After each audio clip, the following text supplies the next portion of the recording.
What is up, everybody? Welcome back to another BizBuzz Live here. I'm your host, Chris Muzan. I have been jumping on here with y'all live on LinkedIn and live on YouTube every Friday now to talk about what's happening in the industries that you're in and with jobs and with all the things pertaining to your cash flow. But September's Life Insurance Awareness Month, and this is the last Friday of September. And we're going to talk specifically to you business owners that are out there, whether you run a small business, you are a larger or small or medium-sized business, a little bit larger corporation, you got some employees, some staff, and also if you're in a partnership, we're going to talk about the type of protection that your business needs. So stick around.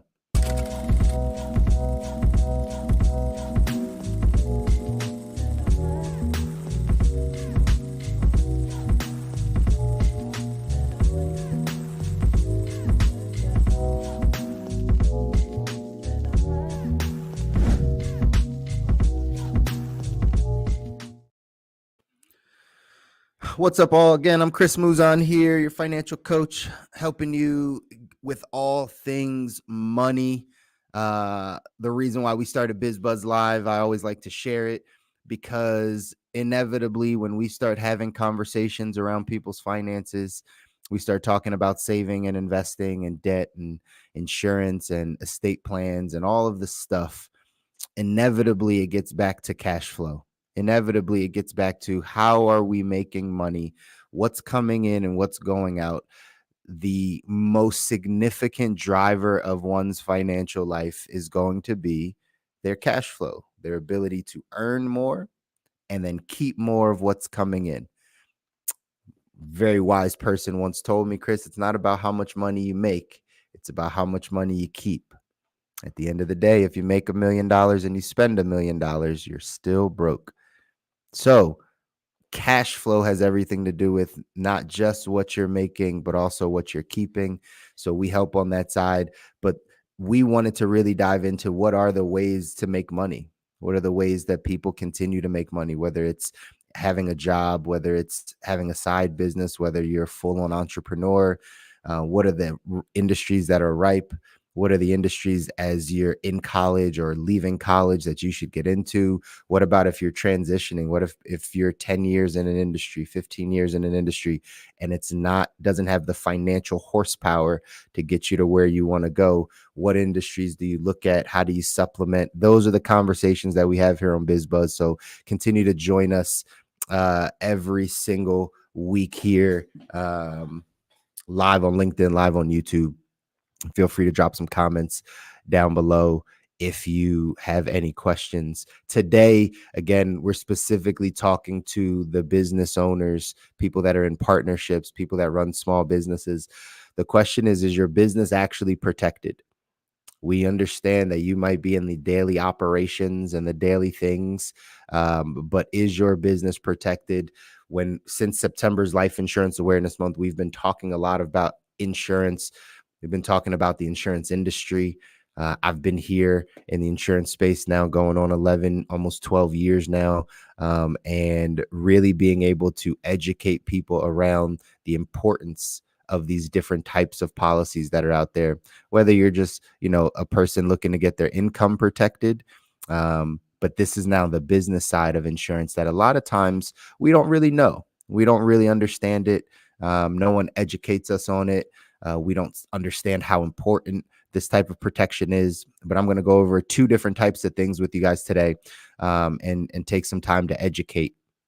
One is called an executive bonus plan, and the other is a buy-sell agreement. Okay, so let's start with the executive bonus plan, right? For those of you that have S Corp, C Corps, you run a big company, and you are paying some of your key staff, some of your executives, you're paying them, $75,000 a year, $100,000 a year. Now, if your business isn't there yet, then obviously this doesn't apply to you. But if you are at a place where your business or your company is paying some key people, some key executives, some key managers, some key people in your organization, then it's probably going to make sense to look at other ways of compensating them, other ways of compensation. I'm going to share this article with you really quickly so you can get a chance to see how a university was able to use something similar to this. If you see here on the screen, you're looking at an article. This was a while back. This was probably about 7, 8 years ago when Jim Harbaugh was still the coach of the University of Michigan football, right? The headline says, Michigan, Jim Harbaugh agreed to increased compensation in the form of a life insurance loan. So it's like, okay. I remember stumbling across this article and saying, okay, well, how does this work? I'll read a little bit of it for you. It says Michigan and football coach Jim Harbaugh agreed to a contract amendment that will increase total payments from the school to $9 million in 2016. So again, about eight years ago. It says, in addition to paying a $5 million salary for each of the remaining 6 years on his deal, because they're paying him $5 million just for on a W-2, right, on salary. It says Michigan will also loan Harbaugh $4 million in 2016 and an additional $2 million for the following 5 years to pay the premium on a life insurance policy. First $2 million was made in June, and each additional $2 million payment will be made in December, starting the year later. It says as long as the insurance policy stays active, Harbaugh does not need to repay the loan until he dies. At that time, the university can recoup its original investment, and the rest of the insurance payout will go to whomever Harbaugh chooses as his beneficiaries. Should the policy be stopped at any point, Michigan would still be entitled to get its money back from the insurer. So you might not be, again, fully aware of how these types of policies work, but this is a form of a cash value policy that was used from the loan portion of it was able, the cash value portion was able to pay Jim Harbaugh an additional $4 million. Now think about that, right? Many of us, again, we're talking to business owners, so this again makes sense for business owners. But many people that think about insurance think about it as like, oh, I pay my $50 a month or my $200 a month or my $400 a month for my policy. We're not thinking in the millions of dollars. However, insurance has been used in this form for businesses, universities, companies as a form of compensation for a very long time. And so this could be a way, if you have a business and you are paying, again, I will say this because I know the requirements are you're paying them at least $75,000 a year. This is not for your employee. You're paying $20,000 a year.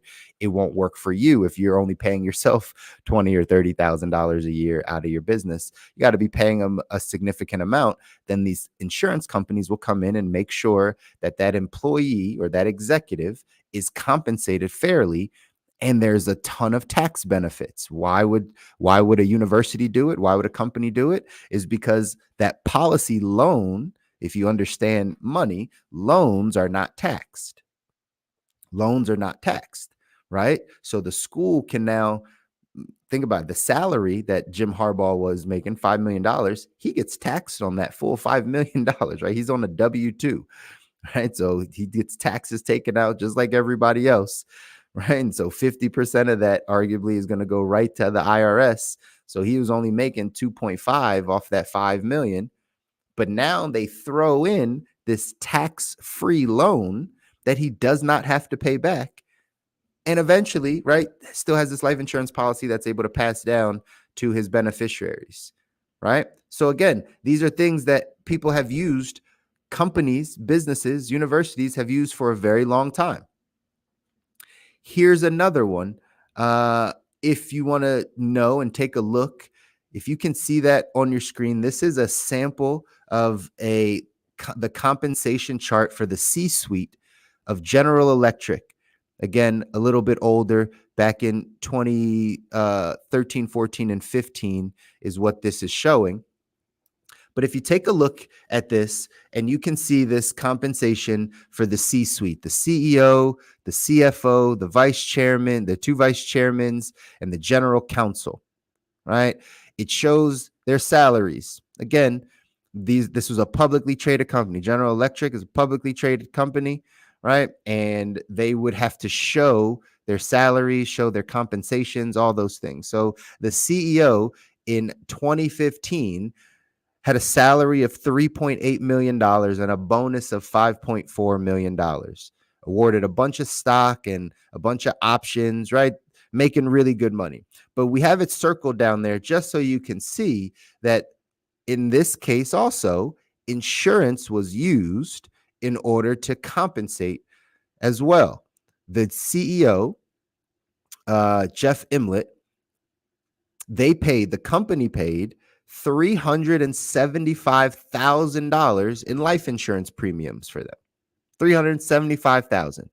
For John Rice, the vice chairman, $318,000 went to their life insurance premiums. Now, understand, if they are contributing that type of money to a life insurance plan for their C-suite, there has to be some more benefits than just getting life insurance, right? Has to be some more benefits. So again, we're guessing, but more than likely, this was another form of a compensation of an executive bonus plan that they're putting hundreds of thousands of dollars a year into. Obviously, it's only a portion of what they're getting paid on salary. Again, that's the taxable part, the W-2 part. But there's a portion of their compensation, a few $100,000, going directly into life insurance. Why? More than likely because of the same thing we just saw with Jim Harbaugh, where there is a benefit for policy loans to be compensated on those things. Everything else gets taxed. Everything on this sheet gets taxed, except for the loans that are taken from these policies. So again, this is a way that an executive can be compensated. Again, we're looking at the highest levels. This would not apply to your business if you're not paying your executives a substantial amount of money. But if you are, then you should look into this. Feel free to reach out. Feel free to have a conversation with me. I can educate you more on how this benefits both you as, the CEO or the owner of a company, also how it benefits your high-paid staff, your executives or your high-paid staff, also how it benefits the business and it protects the business, right? It's a win-win-win when it's properly structured and it is covering your business. So just want you to see that is one example, right? That's one example of how a life insurance policy for a business could protect their business. Okay, life insurance policy could protect their business. Now, that's for key executives, high-paid employees. You have a C Corp, an S Corp, right? You're paying your key staff a bunch of money. That's going to benefit you. That could benefit the business. These are all the things, the tools that you can use in the insurance space to protect your business. Okay, here's another one that's probably a little bit more common and can be used by more of you business owners out there. If you have a small business, you know exactly where this is going to benefit you. Those of you that are in partnership, if you have a partner, if you have somebody that you're 50-50 in the business, if you have somebody that you're the money and they're the operator, or you're the operator and they do the marketing, or they hire, or something where both of you're in business and both of your skill sets are needed. Both of you play crucial roles in your business. If this is the case, you're going to want to listen to how to protect this with something called a buy-sell agreement. A buy-sell agreement is a form of life insurance that protects the key employees. It could also be called a key person's insurance. They used to call it key man's insurance, but I guess we have to be politically correct about things these days, right? So key person's insurance, because it could be two women, right? Or non-binary or whatever, whatever your beliefs are. But it's key persons insurance. Key persons insurance. Again, I told you I was going to take a little bit of time to educate you today because I feel like we all need a little education on the things we don't know. And then, yes, you can do your own due diligence, or you can reach out and we can have a deeper conversation how this specifically applies to your business. But again, sharing the screen here, and this is a actual brochure. It's marketing material from a very popular insurance company nationwide, but they did a great job of breaking down what a buy-sell agreement is, or basically how to, as it says here, add life to your business, right? Understanding how to have a proper plan in place that could save your company from disruption, or worse, if you are unable to continue managing it. These are buy-sell agreements using life insurance. This could be for you. So again, pay attention as you business owners, people that have partnerships. It's important. So something called a buy-sell agreement, just going to read it off the brochure here so you can understand. It says the death or long-term disability of a small business owner, such as you, may lead to internal turmoil, customer erosion, and disruption in revenue flow. So if you're in business, you need some protection on your business. What if you can't run your business? What if the key person that you're in business with has a major long-term disability? They have a stroke. Something happens to them. Worst case scenario, they pass away. What's going to happen to your business? You need them. They need you. What's going to happen to the business? Does that mean now your cash flow continues to erode? Does that mean now you no longer have a business? What you always have to be able to prepare for the downsides in business. I remember listening to a very smart business owner just on the savings side of having a business, where he was talking about the fact that, we say for personal finance, you should have 6 months of your emergency fund set aside, right? Just labeled emergency that you don't touch. That's a personal number. But in business, he was like, we would have 2 years worth of expenses set aside. Why? Because you're always planning for the downside. Excuse me. You're always planning for the years it doesn't go well. You're always planning for the years when the things you didn't foresee would potentially happen. So from a savings standpoint, having 2 years of your expenses, your business expenses set aside, will keep you afloat. If we have another pandemic, if something crazy happens in your industry, you still want to be in business. This is added protection for the people inside of your business, that if they pass away or they have long-term disability, that these buy-sell agreements, key persons insurance, would work. Here's what it says here. There's 2 different types typically of how this buy-sell agreement works. One is called a cross-purchase plan. So it basically says each owner, let's say you're a partner, right? Each owner purchases a life insurance policy on the other owner. And when an owner dies, the surviving owner uses that death benefit to purchase the deceased shares of the business. Basically, just pay the family, right? Here's how it breaks down. You have the buy-sell agreement, and the owner A owns life insurance on owner B, and owner B owns life insurance on owner A. If they retire and don't pass away, they just exchange the policies. So now both of them have life insurance still, regardless. And now they just, right, they own their own policies because they're out of business with each other, so they don't need it. But if someone does pass away, then the beneficiaries get paid. Beneficiaries being their family. So their family, you're basically paying for that to be out of business with that family. Typically, if a partner of yours passes away, you're going to be in business with their spouse.